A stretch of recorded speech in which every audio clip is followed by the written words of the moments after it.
Selamat siang Bapak Ibu. Pertama sekali saya mengucapkan terima kasih banyak buat Bapak Ibu yang sudah hadir, memberikan waktu dan kesempatan untuk mari kita bertemu pada siang hari ini. Dan marilah kita mengucapkan puji dan syukur kehadirat Tuhan Yang Maha Esa atas kasih dan rahmat-Nya kita boleh berkumpul dalam keadaan sehat di ruang pertemuan ini. Bapak Ibu, pada kesempatan siang hari ini kenapa kami mengumpulkan Bapak Ibu? Dikarenakan ada program yaitu pengibasan budaya positif SD Negeri 013 Kupang. Dampak daripada pengibasan ini nanti adalah yaitu terkait pengembangan budaya positif di sekolah kita. Dan Bapak Ibu juga mungkin sudah melihat seperti apa kira-kira pengembangan yang sudah kita mulai di SDN 013 Kupang. Namun pengibasan budaya positif ini tidak akan berjalan dengan baik, tidak akan menjadi budaya kita kalau kita tidak bekerja sama, kalau kita tidak berkolaborasi. Untuk itu Bapak Ibu, hari ini kami undang kita di tempat ini supaya nanti kita boleh saling bertukar pikiran.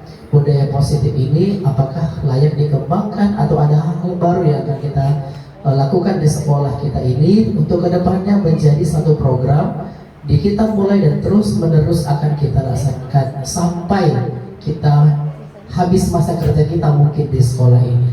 Dan Bapak Ibu sudah saya jelaskan tadi bahwa judulnya adalah pengibasan budaya positif. Pengibasan budaya positif ini ada 3 hal. Yang pertama adalah posisi kontrol. Posisi kontrol nanti akan dijelaskan oleh Bapak Claudius. Dan yang kedua nanti ada keyakinan kelas, kesepakatan kelas, nanti saya yang akan menjelaskan. Dan nanti penanganan siswa, bagaimana menangani siswa yang bermasalah di kelas, itu salah satu nanti dijelaskan oleh Ibu Reni. Nanti juga ada penjelasan melalui video yang akan kita lihat secara langsung. Nah Bapak Ibu, demikian kata pengantar dari saya. Kita akan langsung mulai saja. Langsung saya serahkan kepada Pak Claudius pada materi posisi kontrol. Silakan Pak. Baik, terima kasih Pak Ular atas kesempatannya. Ya, sebelum kita mulai pengibasan budaya positif, ada pantun sedikit ya Bu. Buah nangka, buah mangga, dimakan bareng si mama. Selamat siang semuanya. Mari kita berkolaborasi bersama. Baik. Ya, di sini sebelum kita mendapatkan budaya positif, kita harus tahu dulu kontrol kita di mana. Posisi kita sebagai guru sebagai apa? Ya, kita harus tahu dulu. Kita itu refleksikan dulu. Kita itu seringnya melakukan apa? Nah, di sini dengan penerapan budaya positif, kita akan menghasilkan suatu ekosistem sekolah yang suasananya positif. Jadi salah satu hal yang membuat budaya positif adalah mindset kita harus positif. Tidak menganggap kesalahan anak itu adalah salah. Setiap masalah anak pasti ada tujuannya. Setiap kesalahan anak pasti ada maksudnya. Nah, bagaimana kita memposisikan diri, kita akan pelajari itu. Nah, hal positif ini juga akan menular seperti yang tadi saya pantunkan jika kita berkolaborasi. Ya. Kemudian karakter siswa juga menjadi suatu hal yang harus kita pertimbangkan. Coba Bapak Ibu guru, siapa di sini yang kelasnya semuanya baik? Siswanya tidak ada. Nah, itu akan berkaitan dengan kebutuhan hidupnya yang tidak terpenuhi. Nah, itu kita akan pelajari lagi nanti. Kemudian konsep-konsep inti budaya positif dan penerapannya. Konsep-konsep inti dalam budaya positif, disiplin positif, posisi kontrol institusi, keyakinan sekolah, kelas, dan segitiga restitusi. Kita masuk saja ke posisi kontrol institusi. Nah, ini ada 5. Kita sebagai apa di sini? Kita sebagai penghukumkah? Pembuat rasa bersalahkah? Sebagai teman? Sebagai pemantau dan sebagai manajer? Nah, di sini semua ada kekurangannya. Tidak semuanya benar dan tidak semuanya salah. Tergantung konteksnya. Itu kita mengambil posisi sebagai apa, itu pilihan Bapak Ibu semuanya. Diharapkan dalam kurikulum Merdeka kita sebagai yang paling tinggi, manajer. Ya, nanti akan dijelaskan bagaimana contohnya manajer itu. Lanjut Bu.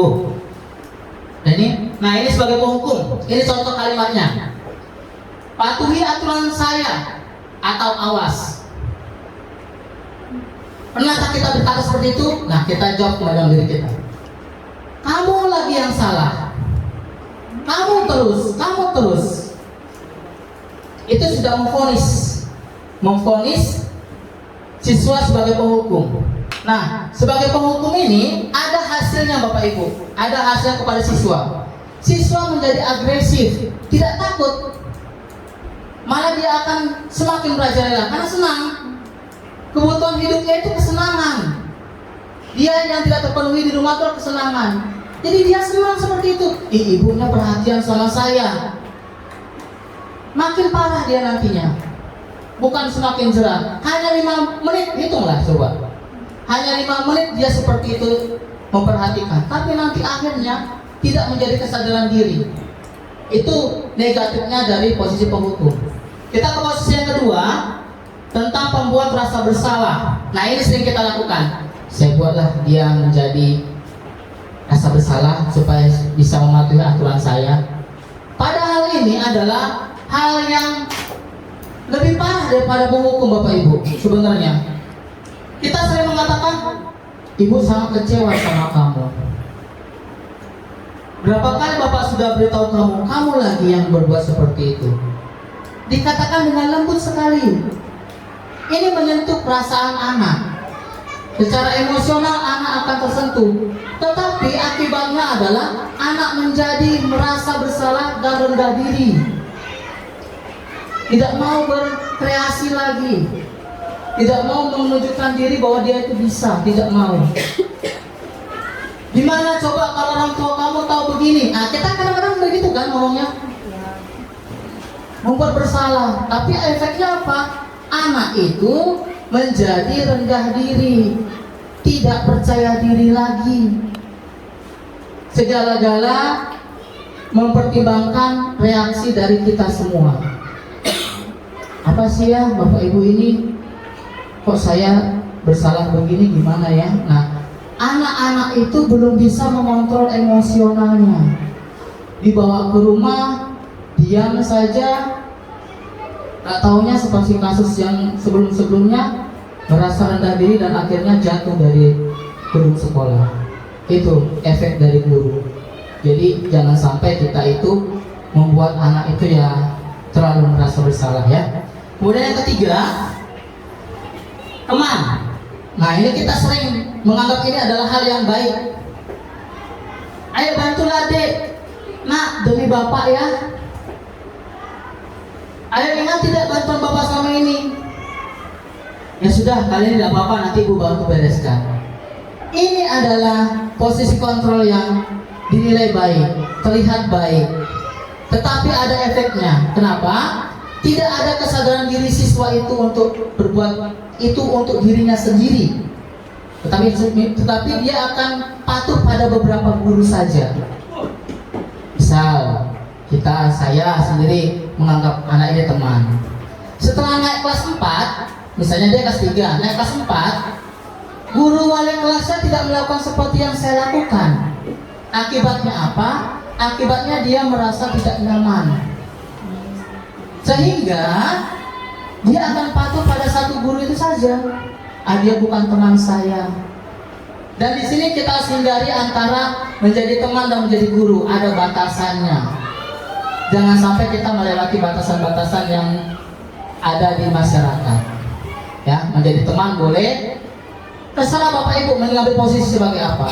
Saya tidak memvonis Bapak Ibu melakukan posisi apa, tapi ini diserahkan kembali.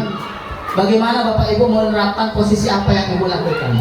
Ya, kita lanjut ke pemantau. Nah ini pemantau ini seperti pengawas Bu, supervisor. Peraturannya apa? Apa yang telah kamu lakukan, sanksi dan konsekuensinya apa? Ini selalu bicara tentang sanksi, konsekuensi. Kamu tidak pakai topi harus khusus di barisan spesial. Itu pemantau.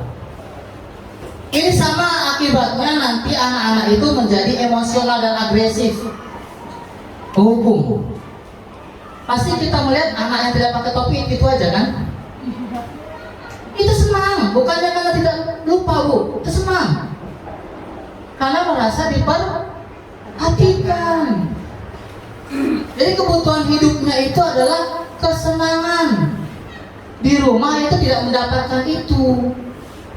Jadi dia dilampiaskan di sekolah. Pastilah itu anak itu terus yang bermasalah. Dan kita juga selalu menghukum dia. Kamu lagi.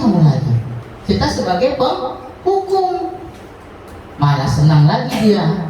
Saya diperhatikan. Lalu yang terakhir, ini seorang manajer. Nah ini manajer ini bukan fokus pada aturan yang kita buat, tetapi apa yang anak itu yakini, apa yang anak itu ingin dihargai dirinya sendiri. Kita tidak membuat solusi dari diri kita, tapi anak itu membuat solusinya sendiri. Contoh misalnya, dia melakukan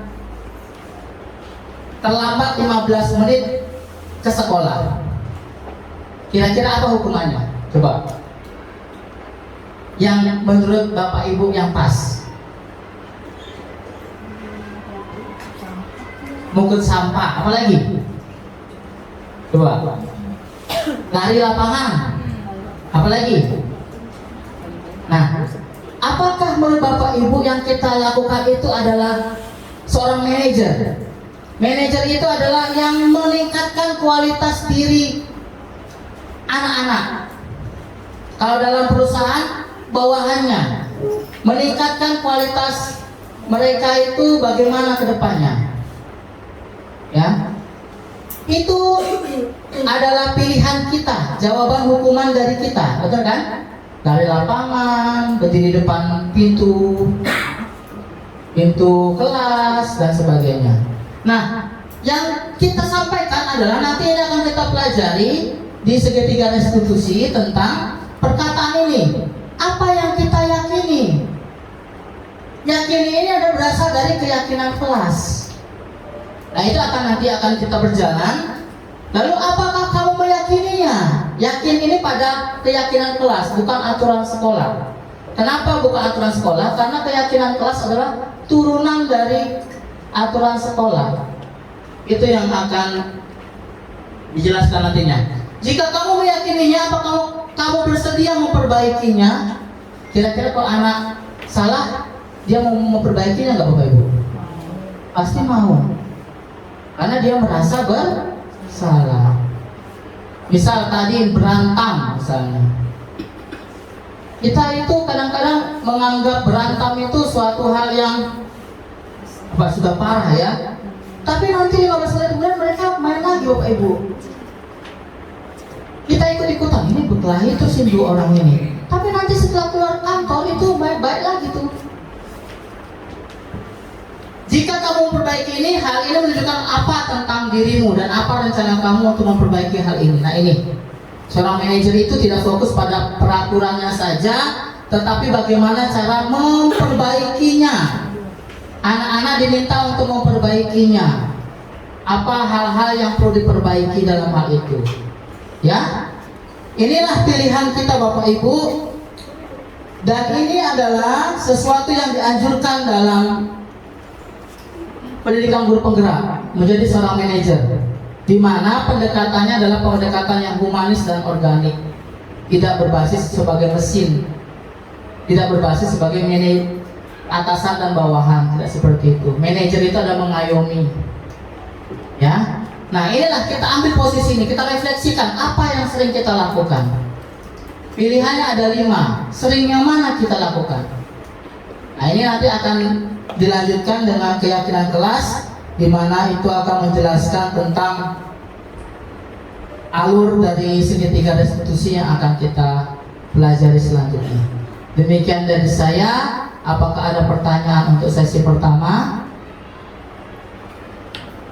Silakan Bapak Ibu. Tentang posisi ini apakah sudah paham atau belum? Silakan ditanyakan jika ingin ditanyakan. Apakah salah semua posisi? Tidak ada yang salah Bapak Ibu. Tergantung kita menempatkan diri. Tapi itu tadi yang saya katakan adalah efeknya. Efeknya tadi saya sampaikan, menjadi penghukum bagaimana, pembuat rasa bersalah bagaimana, teman bagaimana, pemantau bagaimana, dan manajer bagaimana. Tapi kita diharapkan untuk mempelajari kelimanya. Dan cita-cita dari program ini adalah menjadi seorang manajer bagi anak-anak kita, tidak menjadi penghakim, pemvonis. Ya, ada yang ditanyakan? Cukup? Cukup. Baik, terima kasih. Itu penjelasan saya tentang positif kontrol, dan akan dilanjutkan lagi dengan keyakinan kelas yang akan dibawakan oleh Pak Hotler. Saya persilakan. Tepuk tangan dulu Bapak Ibu. Nah, kita sudah Bapak Ibu, sekarang kita lanjut keyakinan kelas. Nah, ya silakan Ibu. Nah, keyakinan kelas ini Bu, semalam ada pertanyaan begini, apa bedanya kesepakatan kelas dengan keyakinan kelas? Jadi kalau misalnya peraturan di kelas itu, biasanya kan kita sudah ada dilarang mengambil barang yang tidak milik kita pribadi misalnya. Nah, di keyakinan itu, dari setiap kata-kata yang kita sudah susun, menjaga kebersihan kelas, apalagi yang ditulis anak misalnya dan lain sebagainya, nanti kita baru jelaskan. Nah Bapak Ibu, beberapa kelas sudah ada saya lihat membuat kesepakatan kelas. Ada 6A, di kelas 5 juga sebagian sudah ada, di beberapa kelas 6 juga sudah ada.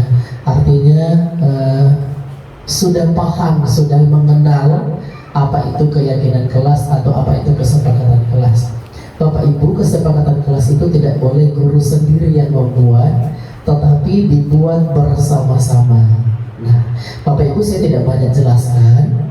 Jadi langkah pertama Bapak Ibu, kita nanti minta langkah cara membuatnya, dan ini rencana kita akan langsung kerjakan hari Sabtu.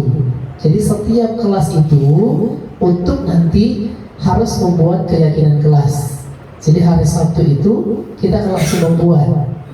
Jadi setelah pengibasan ini langsung, ya, terutama guru-guru yang pagi, nanti kita akan langsung monitoring, ya Bapak Ibu, karena kita sudah bekerja sama dengan kepala sekolah, dan ini juga nanti bagian daripada target program kita di November, yaitu untuk akreditasi, karena semua literasi itu harus diterapkan. Nah Bapak Ibu, di tangan saya ada namanya sticky note. Sticky note ini akan dibagikan nanti di kelas masing-masing. Di siswa itu, kalau tidak ada sticky note, boleh kertas anak peserta didik itu satu lembar bagi 4, misalnya seperti itu boleh. Baru nanti ditempelnya pakai double tick atau tidak ada. Tapi biasanya ada yang model ada sticky note tak? Ada. Bagus, kalau ada berarti nanti bisa kita kerjasama dengan. Nah Bapak Ibu, dibagi satu-satu ke anak, satu lembar. Kemudian kita minta anak itu menuliskan peraturannya yang dia inginkan apa. Satu aja. Kenapa satu aja? Karena kan anaknya 30 lebih. Jadi kita bagi kertas satu-satu, kemudian tulis peraturan apa yang dia mau. Setelah itu Bapak Ibu suruh anak itu nanti maju menempelkan di papan tulis. Ditempelin di papan tulis itu sticky note-nya itu. Kemudian kita bedakan sama makna yang sama, kita bariskan. Misalnya kalau dia berbau tentang menjaga kebersihan, misalnya buanglah sampah pada tempatnya, laksanakan piketmu, dan lain sebagainya, misalnya isinya seperti itu. Nanti kita buat satu jalur di papan tulis itu, satu jalur. Kemudian tidak boleh mengejek orang tua, misalnya tidak boleh menghormati guru. Kata-kata menghormati, menghargai itu satu deret. Nah setelah kita, dan yang membariskan ini pun nanti anak-anak Bapak Ibu, dia yang sendiri membedakan mana di situ tentang kebersihan, mana di situ tentang menghargai dan lain sebagainya. Nah sampai pada tahap semuanya sudah terpenuhi, kemudian Bapak Ibu nanti kita akan minta peserta didik itu mengubah kata-kata negatif itu menjadi positif. Contoh, dilarang membuang sampah pada tempatnya. Nanti anaknya ubah menjadi apa kira-kira? Menjaga kebersihan, buanglah sampah pada tempatnya. Terus itu jadi kata positif, kata-kata membangun. Itu contoh satu. Misalnya dilarang mengambil barang yang tidak milik diri sendiri. Berarti apa di situ? Nanti kita buat dia menjadi kalimat positif. Nah, dari kalimat positif itu, Bapak Ibu, kemudian nilai-nilai itu kita kaitkan dengan nilai-nilai kebajikan. Kalau nanti anak itu sudah datang tepat waktu ke sekolah, memakai seragam sekolah sesuai jadwal, misalnya ditulis gitu anak-anak, terus membawa buku sesuai jadwal pelajaran, sudah ditulis anak misalnya, kira-kira itu nilai kebajikan apa? Oh, berarti itu disiplin. Maka lahirlah keyakinan kelas yang pertama, disiplin. Jadi tidak lagi bicara peraturan-peraturan tadi. Jadi keyakinan kelas itu adalah disiplin. Yang kedua, anak itu misalnya tadi membersihkan kelas, menjaga kebersihan kelas, melaksanakan piket kelas, membuang sampah pada tempatnya. Maka nilai-nilainya adalah menjaga kebersihan. Nah, baru itulah nilai kebajikan yang kedua. Terus apalagi mengerjakan tugas tepat waktu, misalnya lain sebagainya, berarti dia itu nilai kebajikannya adalah bertanggung jawab. Apalagi berdoa sebelum dan sesudah, berarti itu tentang keimanan. Berarti berdoa. Nah, itu nanti Bapak Ibu, nilai-nilai peraturan-peraturan itu kita ubah dengan kata-kata atau nilai-nilai kebajikan, dan nilai-nilai kebajikan itulah yang menjadi keyakinan kelas. Jadi keyakinan kelas itu paling banyak 5 atau 6 atau 4. Jadi kalau peraturan kan banyak, jadi makanya sticky note itu kalau boleh jangan hilang, tempelkan aja di situ. Gak apa-apa, sticky note itu buat di satu lembar kertas tempelkan di pinggir-pinggir kelas kita itu. Jadi kesimpulannya nanti adalah nilai keyakinan kelas itu. Dan Bapak Ibu, keyakinan kelas ini adalah kesepakatan bersama. Dan kita tekankan kepada peserta didik, posisinya di mana, apa yang harus dilakukan sebagai guru dan apa yang harus dilakukan sebagai anak. Jadi nanti tekankan, kalau anak-anak yang berperaturan keyakinan kelas, maka diharapkan peserta didik semuanya berpegang teguh pada keyakinan kelas. Guru sebagai apa di situ, pengontrol, pengingat dan lain sebagainya. Kemudian Bapak Ibu, nantinya keyakinan kelas itu yang sudah kita hasilkan tadi akan digunakan untuk menyelesaikan masalah, yaitu materi yang terakhir, yaitu restitusi segitiga. Nah, restitusi segitiga Bapak Ibu itu akan nanti disampaikan oleh Ibu Reni, dan ini Bapak Ibu sangat penting karena ini yang akan kita gunakan untuk menangani anak-anak kita. Kalau boleh Bapak Ibu, jangan sampai guru lain tahu anak kita bermasalah. Misalnya gitu ya, berkelahi semua di situ, guru semua kerja. Kalau bisa, kita sebagai manajer tadi, kita sendiri aja, jangan sampai guru lain tahu, apalagi sampai kepada kepala sekolah, terlebih lagi sampai keluar, itu tidak bagus. Jadi sebagai manajer ini, restitusi segitu ini nanti akan menjadi pemahaman untuk Bapak Ibu. Sekian dari saya tentang keyakinan kelas. Saya pikir materi ini mudah dipahami. Saya tidak percaya Bapak Ibu sudah paham, sudah mengerti, dan besok hari kita akan melaksanakan bukan besok, hari Sabtu. Jadi harapan kami Bapak Ibu, guru-guru yang hadir pada siang hari ini, besok itu disampaikan kepada peserta didik. Setelah disampaikan kepada peserta didik, kemudian nanti langsung kita eksekusi atau kita laksanakan hari Sabtu secara bersamaan. Jadi begitu selesai, 2 tadi kita selesai Bapak Ibu. Pojok baca literasinya harus maju, harus kita buat literasinya, yaitu dengan pojok baca. Terus madingnya kita harus buat bersama-sama hari Sabtu. Dan yang terakhir keyakinan kelasnya kita buat bersama-sama. Karena ini semua bagian dari memajukan kualitas literasi peserta didik tersebut. Demikian dari saya, sekarang dilanjutkan oleh Bu Reni. Atas perhatiannya saya ucapkan terima kasih banyak. Silahkan Bu.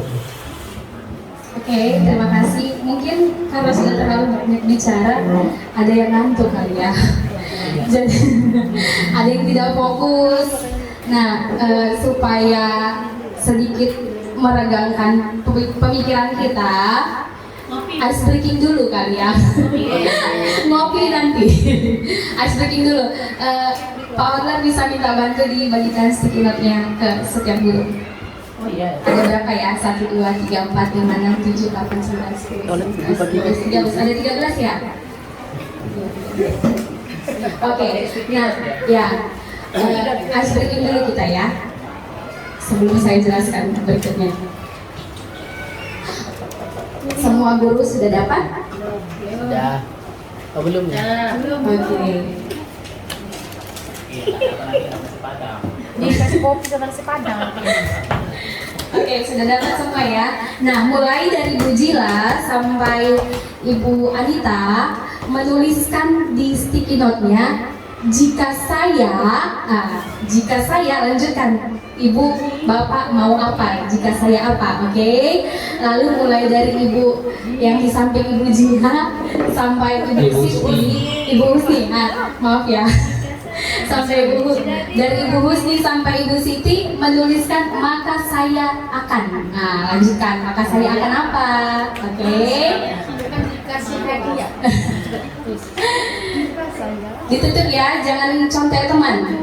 Jika saya sudah Jika saya, mulai dari Bu Jila sampai Bu Anita, jika saya apa? Dilanjutkan ya. Lalu mulai dari Bu Husni sampai Bu Siti, maka saya akan. Jika saya, berarti jika saya guru gitu Bang. Iya, jika saya guru atau jika saya ngantuk atau jika saya kaya, terserahlah apa saja. Oh, lagi tidak kata. Jika saya. Ya, tapi bagian Ibu Tina maka saya. Iya. Masa saya kaya raya. Jika saya gini aja. Jika saya. Terserah. Jika saya apa? Jika saya sakit perut, jika saya lapar, terserah. Iya. Maka sayanya mulai dari Bu Husni sampai Ibu Siti. Oke, paham ya? Oke, finish.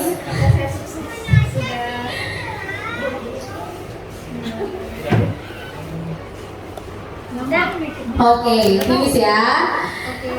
Nah, ketika jika saya Ibu Anita bacakan, maka sayanya Ibu Siti yang bacakan. Jadi berpasangan kanan dan kiri. Oke. Oke. Oke, kita mulai dari Bu Anita ya. Oh belum. Ditutup ya, jangan contek. Jika saya bisa terbang, maka saya akan. Sudah? Finish? Oke, finish. Jika saya Bantu Pak Klau kasih mikrofonnya sama Bu Anita. Bu Anita pasangannya Bu Siti. Oke, baca ya Bu. Duh, Wanita dulu, ayo silakan. Jika saya bahagia, Maka saya akan menjadi sukses disenangi banyak orang. Bu Hera. Jika saya sehat, Maka saya akan jadi guru yang benar, baik. tanggung jawab dan kreatif. Iya. jika saya sukses, maka Saya akan bergerak.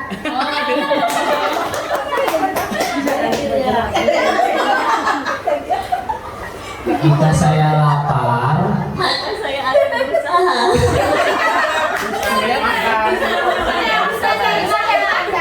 Jika saya sukses, maka saya akan berlibur. Ngapung. Jika saya menjadi jurnalis, Maka saya saya akan minum.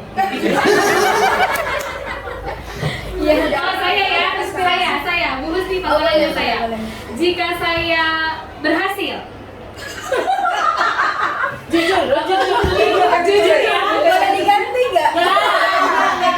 jika saya berhasil, Maka Saya akan tidur. Oke, terima kasih. Oke, baik. Sudah mulai fresh lagi ya, sedikit walaupun hanya sedikit.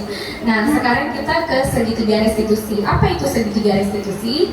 Nah, segitiga restitusi adalah cara menanamkan disiplin positif pada murid, bukan untuk menebus kesalahan, ya, namun untuk belajar dari kesalahan. Tujuannya untuk memperbaiki hubungan. Kita tahu ya, di setiap sekolah, mungkin bukan hanya sekolah kita saja, SD 013, di setiap sekolah pasti ya, pasti ada anak-anak yang melakukan kesalahan atau ada kasus yang ditangani oleh setiap guru di setiap kelasnya.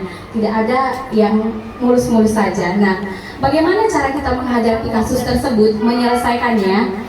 Ada satu cara, itulah dia yang disebut dengan segitiga restitusi. Nah, dalam segitiga restitusi ada tahapannya, ya.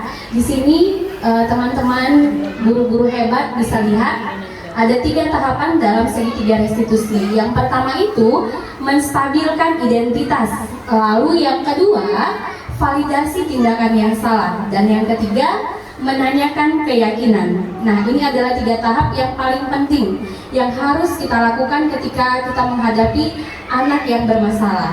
Nah, kita masuk ke tahap pertama, menstabilkan identitas. Apa tujuan menstabilkan identitas? Tujuannya untuk mengubah identitas anak dari orang yang gagal. Orang yang gagal di sini yang dimaksud adalah orang yang bermasalah, ya. Karena melakukan kesalahan menjadi orang yang sukses. Ya, di sini yang sukses dimaksud supaya dia mengubah hal yang membuat dia menjadi salah, supaya dia memperbaiki kesalahan tersebut, ya. Nah, kita tahu setiap anak yang bermasalah itu punya alasan kenapa dia membuat kesalahan. Berarti ada kebutuhannya yang tidak terpenuhi. Ada 5 kebutuhan manusia. Nah, salah satunya adalah pertama itu kebutuhan bertahan hidup.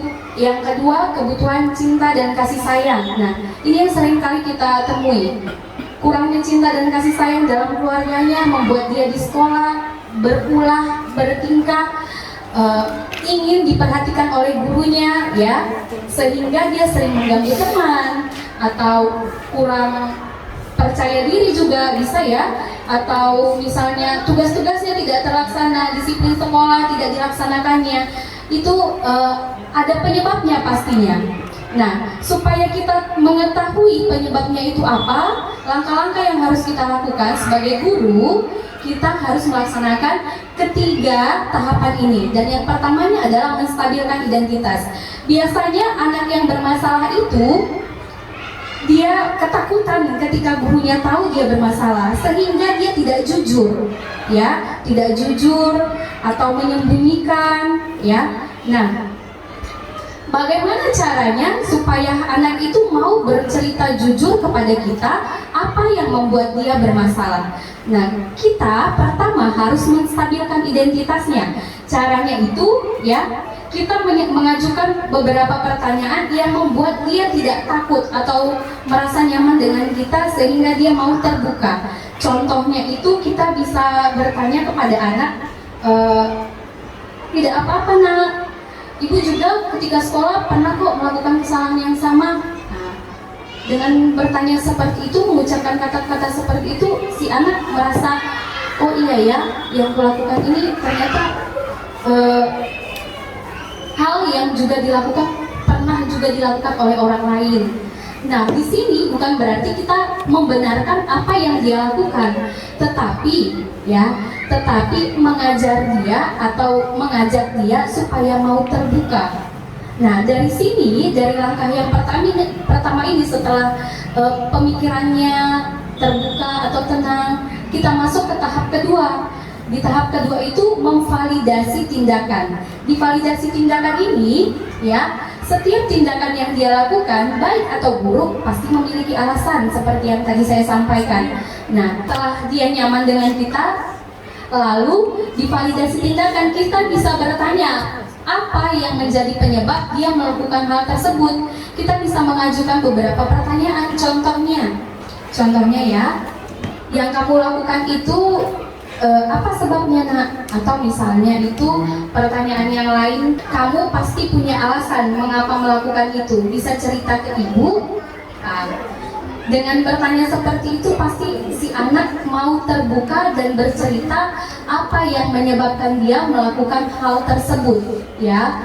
Lalu setelah bagian pertama atau langkah pertama dan langkah kedua sudah sukses kita lakukan, maka kita ke tahap ketiga, yaitu menanyakan keyakinan yang tadi sudah kita buat bersama di kelas. Makanya tadi yang disampaikan oleh Pak Hodler, membuat keyakinan kelas itu harus bersama-sama dengan murid. Jadi apa yang mereka buat, keyakinan di kelasnya, dia benar-benar tahu. Kalau gurunya sendiri yang membuat, si anak pasti tidak tahu apa keyakinan kelasnya.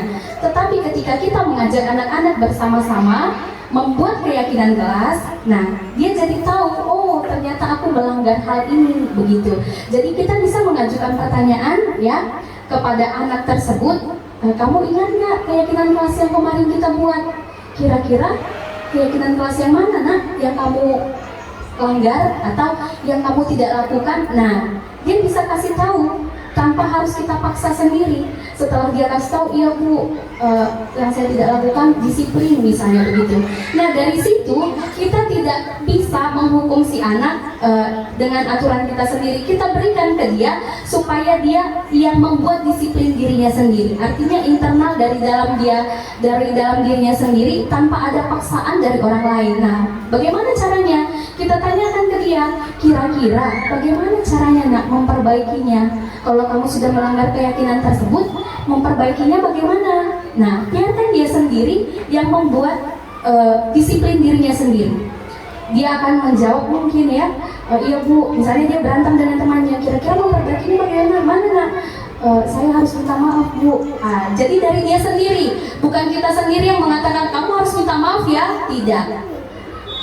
Dari sini, dari segi 3 restitusi ini, kita bukan memaksakan anak untuk melakukan hal yang baik, tetapi memang dari dalam dirinya sendiri ya. Contohnya videonya, ada videonya, contoh Pak bisa diputar.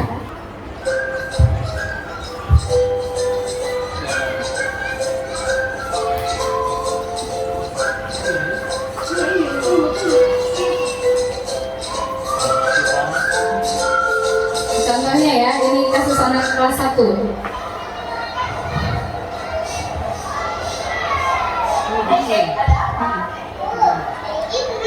Nangis kenapa? Nggak tahu. Giginya di mana sekarang? Sama gigi. Iya kan? Gigi sama gigi mana? Sama giginya tadi kamu nangis. Gigi tadi kata Aisyah kamu nangis. Benar atau tidak?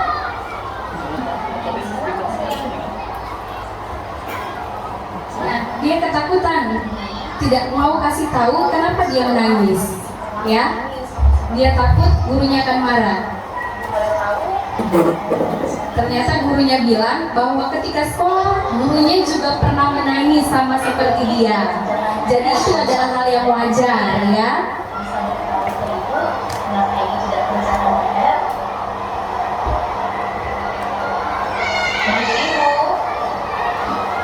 Egi bisa bantu ibu, tapi Egi harus tetap tahu apa yang menjadi tugasnya, jangan dilupakan.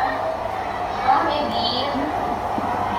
Jadi tahu kan keyakinan Nah, di sini kita menanyakan keyakinan karena kemarin kami sudah bersama-sama dengan anak kelas 1 membuat keyakinan kelas.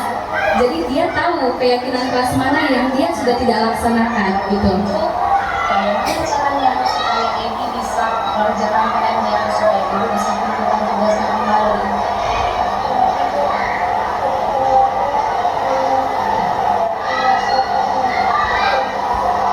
Nah, dari sini si anak itu sendiri yang meminta supaya saya memberikan waktu kepada dia untuk kembali mengerjakan tugasnya dan berjanji tidak melakukan hal yang sama lagi. Lagi ya nak. Nah, terus mulai mau nak.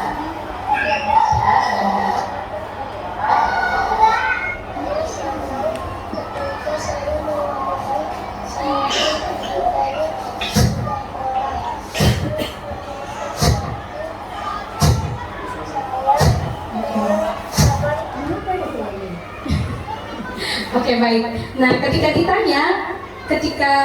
ditanya kepada si anak, kalau kamu melakukan kesalahan, gurumu seperti itu, gimana tanggapanmu? Dia bilang dia senang. Karena apa? Karena ketika dia melakukan kesalahan, guru mau bertanya penyebabnya apa tanpa marah-marah begitu. Dia berharap, si anak ini berharap sebuah guru seperti itu gitu. Maka daripada itu kami mengajak Bapak Ibu guru semua yang ada di sini, ya mulai dari kita dulu ya, supaya ketika anak bersalah atau melakukan kesalahan, kita tidak semena-mena langsung menghukumnya, mendisiplinkannya dengan aturan yang kita buat atau yang kita yakini, ya. Tapi biarkan kita mendengar terlebih dahulu apa yang menjadi alasan si anak melakukan hal tersebut, ya. Setelah itu minta si anak untuk bertanya atau memberikan tanggapannya mengenai apa yang telah dia tidak laksanakan atau apa yang tidak dia lakukan dan bagaimana cara memperbaikinya. Di sini anak juga menjadi lebih motivasi dalam dirinya untuk melakukan hal yang baik itu bukan dari luar, bukan eksternal dari orang lain, tetapi dari dalam dirinya sendiri. Terima kasih Bapak Ibu semuanya. Oke, tepuk tangan Bapak Ibu. Gak semangat gak nih, karena sudah ngantuk. Oke, terima kasih Bapak Ibu, sudah kami paparkan terkait budaya positif. Budaya adalah kebiasaan yang akan kita terapkan, hal positif yang akan kita terapkan di sekolah ini. Mohon juga kerjasamanya Bapak Ibu, yaitu menyambut siswa itu adalah budaya positif. Sekarang yang saya alami, tangan saya itu sudah mulai capek. Turun tangga, tetap naik tangga, kemudian Pak, artinya apa? Dulunya kita kan jarang menemukan itu ya. Anak lewat aja lah gitu. Tapi sekarang sudah mulai saya lihat anak itu dari jauh dan disambutnya kita, disalamnya dan lain sebagainya. Jadi Bapak Ibu, ayo kita sama-sama membangun budaya positif ini. Dan kalau ada program positif yang baru yang akan kita kembangkan, silahkan kita pikirkan sama-sama, ke depan kita lakukan sama-sama. Kami buka sisi pertanyaan kalau ada, mungkin silahkan. Mungkin Bu Susi selalu koordinator kesiswaan, ada yang mau ditanyakan Bu? Baik, terima kasih Pak Ogar waktu yang diberikan. Saya tidak bertanya ya, tapi kita sharing Pak Ogar, saya minta sharing apa yang sudah saya alami di kelas saya. Saya menganggap kelas saya itu kelas yang paling bising gitu.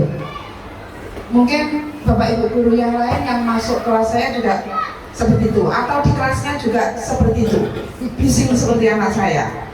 Jadi saya menginginkan, tadi sudah Pak Hot ajarkan untuk berbagi apa namanya ini itu, tapi saya sudah membuat itu dengan cara lesan, apa yang dimau anak, maunya apa, terus mereka sudah menyebutkan masing-masing.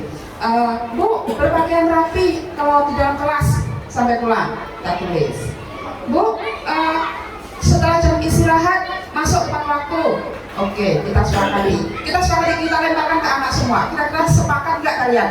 Iya Bu. Itu sampai kira-kira 8 itu tadi. Jadi kok yang saya alami setelah membuat kesepakatan itu banyak pula yang melanggar. Terus sampai dia tulis di situ, kita buat kesepakatan di situ tidak boleh bising saat belajar. Nah, ketua kelas sendiri baru tadi saya nampak nulis di dinding kelas 6A terbising. Saya sekarang setelah Pak Untuk tanyakan, apakah salah apa yang saya lakukan tadi? Kok sampai anak saya ketua kelas sendiri tadi? Saya nggak bisa, saya masih mikir-mikir ini. Apakah salah saya membuat kesepakatan tidak boleh bising saat belajar? Karena bising semua, sehingga membuat kesepakatan seperti itu. Nah, yang terjadi ini dia menulis di dinding. Saya marah betul tadi. Apa? Kamu mau apa? Sampai saya bertanya seperti itu.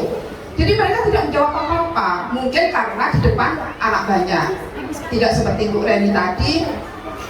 Kita panggil anak itu, kita ajak ngomong terbuka. Kami belum ada kesempatan untuk ke situ. Cuma saya berpikir sendiri, apakah salah yang kita lakukan tadi membuat kata-kata tidak bising saat belajar, sehingga sampai ketua kelas menulis di dinding yang seharusnya sudah kita sepakati. Ketua kelas harus jadi contoh kawan-kawannya, harus jadi teladan kawan-kawannya. Kamu harus tertib dulu, baru kawanmu bisa mengikuti kamu. Ternyata ketua kelas sendiri yang menulis di dinding itu. Sampai akhirnya bilang tadi, kamu sebisa mungkin usaha kamu hapus tulisan itu. Jangan sampai kamu mencoreng kelas kamu sendiri. Dengan cara apa? Kalau bisa kamu hapus, spidol itu kamu hapus. Nah, tadi kebetulan anak-anak itu membuat keterampilan pakai cat cair. Dan mereka punya pendapat, ini pakailah ini tinta apa? Cat cair warna putih. Nah, dia berusaha, saya tengokin aja, dia berusaha. Tapi tidak semuanya karena jam habis terus pulang tadi.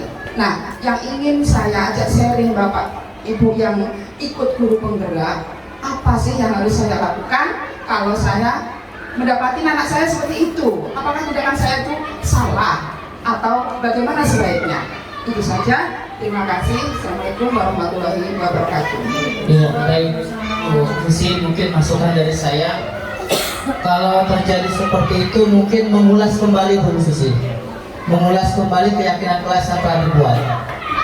Dan yang kedua, mungkin jangan lisan, supaya kita punya bukti anak-anak yang menuliskan. Itu pendapat saya. Kalau itu kita ulas dulu, besok bisa seandainya Bu Susi sudah buat, kita masuk kelas, ada kejadian seperti ini. Mari kita ulas kembali kesepakatan kelas kita. Iya, memang capek mengingatkan anak, tapi itulah tugas kita sebagai guru, selalu mengingatkan. Kita ulas kembali. Nah, yang tadi Bu Suci contoh anak itu memperbaiki dengan itu sudah bagus. Itu adalah sebuah konsekuensi. Mereka punya pilihan untuk memperbaiki hal itu.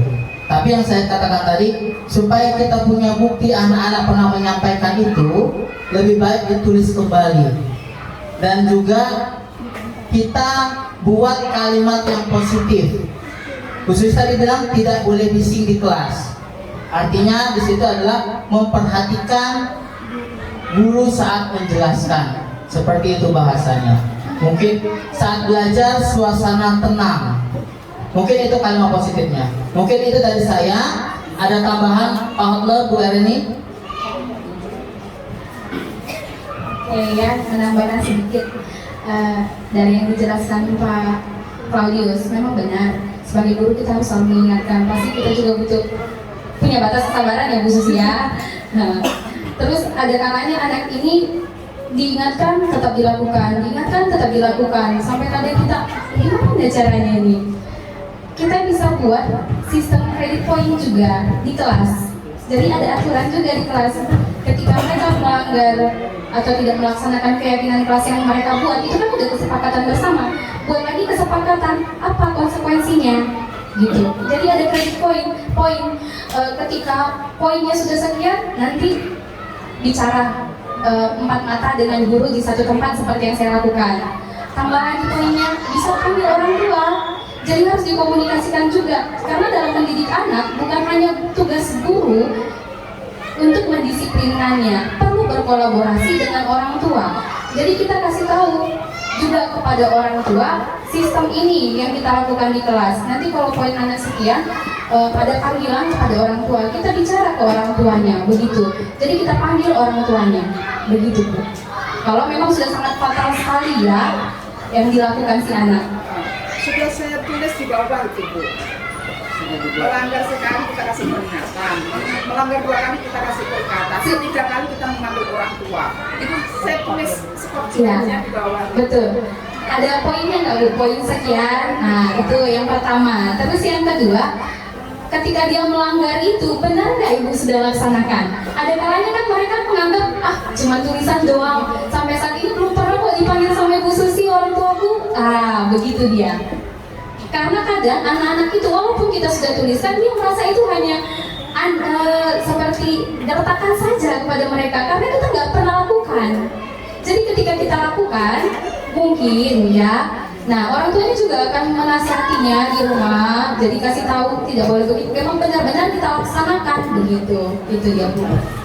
Terima kasih. Iya. Ada lagi Pak Hoter? Ada lagi? Tidak ada lagi Bapak Ibu bertanya. Sudah paham banget sama-sama ya. Jadi baik Bapak Ibu, kami bertiga sudah bertemu dengan kepala sekolah sebelumnya.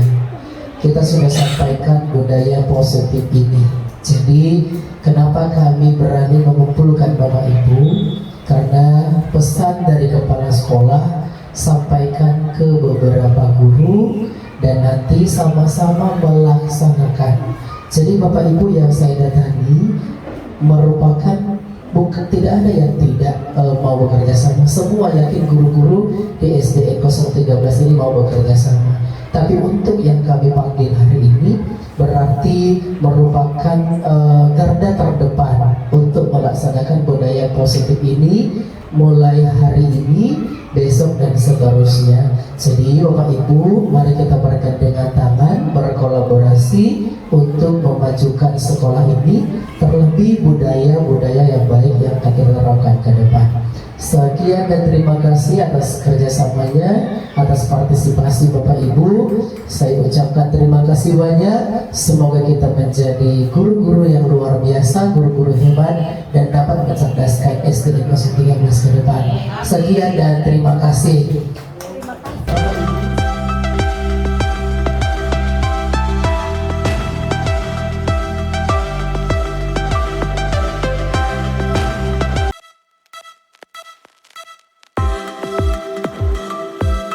Keyakinan kelas.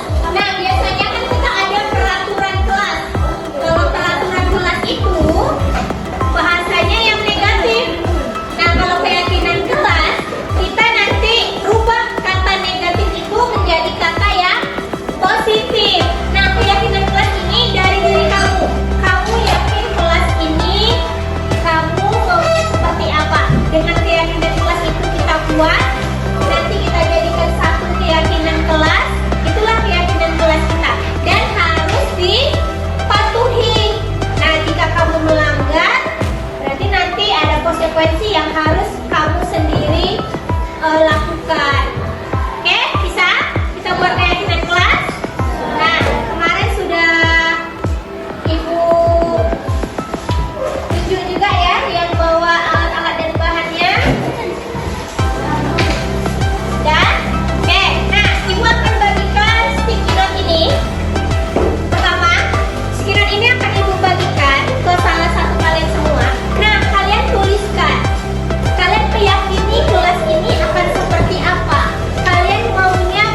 satu saja.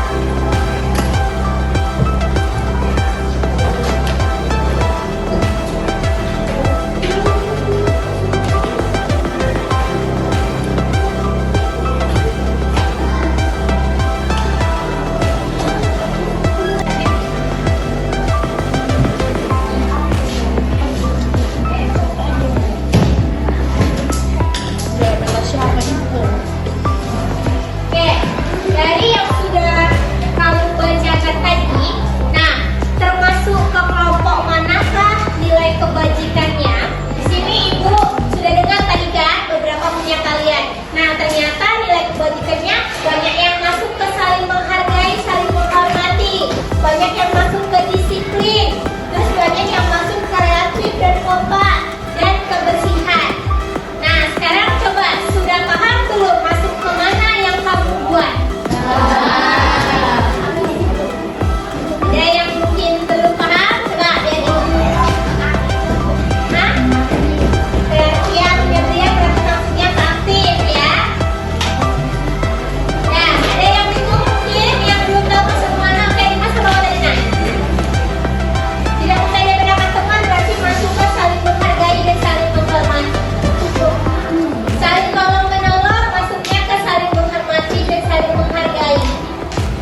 Ini sini.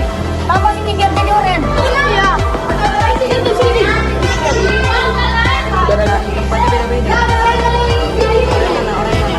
Iya, tempatnya beda-beda.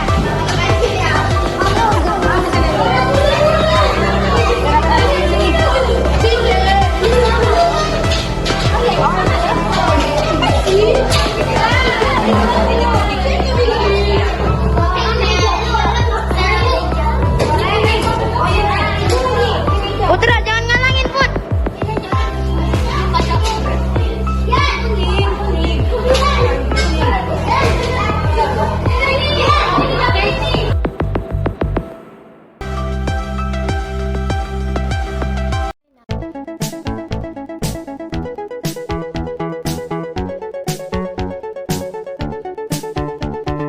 In the classroom where dreams take flight, a guiding light shining so bright.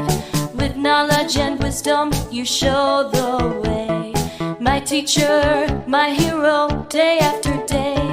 Oh, my teacher is my hero, my guiding star. You inspire and uplift, no matter how far. With patience. Saya Nurul, saya kelas 6. Saya sekolah di SD 013. Saya dan teman-teman senang sekali bisa membuat keyakinan di kelas. Jadi kami bisa menjadi disiplin, bisa saling menghormati, menyayangi, dan tidak mengejek nama orang tua lagi. Halo, nama saya Dimas, saya kelas 6. Saya merasa sangat senang karena ikut melibatkan dalam membuat keyakinan kelas. Setelah membuat keyakinan kelas, saya merasa lebih mengerti dan tahu apa yang harus saya taati di sekolah dan di kelas. Saya Ayura, saya kelas 6 dari SDN 013 Kupang. Dengan adanya keyakinan kelas yang kami buat, kami menjadi lebih disiplin, saling menghargai, tidak saling mengejek sesama teman, dan kami tidak semena-mena di sekolah ataupun di kelas. Salam guru penggerak, tergerak, bergerak, menggerakkan.